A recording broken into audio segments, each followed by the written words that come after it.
भयंकर तबाही और बर्बादी मचा रहा रूस यूक्रेन युद्ध अब और खतरनाक रूप लेता जा रहा है। ऐसा लग रहा है मानो रूस यूक्रेन को विश्व के नक्शे से ही मिटाने में जुट गया है। अमेरिका की नाराजगी के बावजूद रूस की ओर से यूक्रेन की राजधानी कीव पर एक बार फिर ड्रोन और मिसाइलें दागी गई हैं। इस हमले में कम से कम 2 लोगों की मौत होने की सूचना है।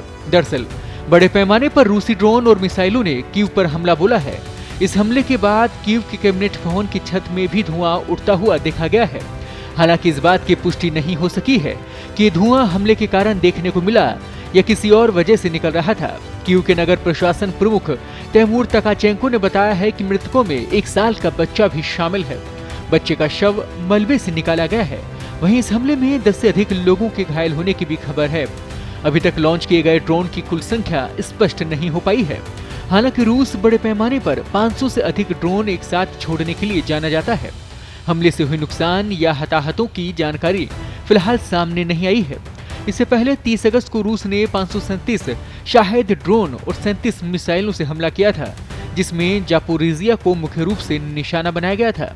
रूस के राष्ट्रपति व्लादिमीर पुतिन ने अब तक किसी भी न्यूट्रल जगह पर मिलने से इनकार किया है और उन्होंने यूक्रेन के राष्ट्रपति वोलोदिमीर जेलेंस्की को मॉस्को आने का न्योता दिया था। जेलेंस्की ने 5 सितंबर को इस प्रस्ताव को खारिज करते हुए कहा था कि पुतिन खुद कीव आ सकते हैं।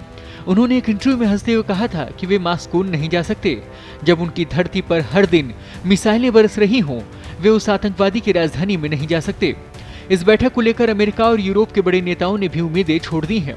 25 अगस्त को अमेरिकी राष्ट्रपति डोनाल्ड ट्रंप ने माना था कि पुतिन मुलाकात नहीं करना चाहते हैं क्योंकि उन्हें जेलेंस्की पसंद नहीं है। यही कारण है कि रूस अब और बौखला गया है और यूक्रेन पर ताबड़तोड़ हमले कर रहा है। यूक्रेनी सैन्य खुफिया ने दावा किया है कि इस वक्त लगभग 7 लाख रूसी सैनिक यूक्रेन में तैनात हैं, जो कि यूक्रेन में रूस का परचम लहराने के लिए एड़ी चोटी का जोर लगा रहे हैं। पूरे विश्व को ये भी डर सता रहा है कि रूस के रवैये को देखते हुए अगर अमेरिका ने जंग में हिस्सा ले लिया तो कहीं ये युद्ध विश्व युद्ध में ना तब्दील हो जाए। ऐसे में युद्ध समाप्त होने में ही पूरे विश्व का कल्याण होगा, लेकिन ऐसी कोई उम्मीद फिलहाल नजर नहीं आ रही। संकट बरकरार है। पत्रिका के लिए कृपाशंकर शर्मा की रिपोर्ट।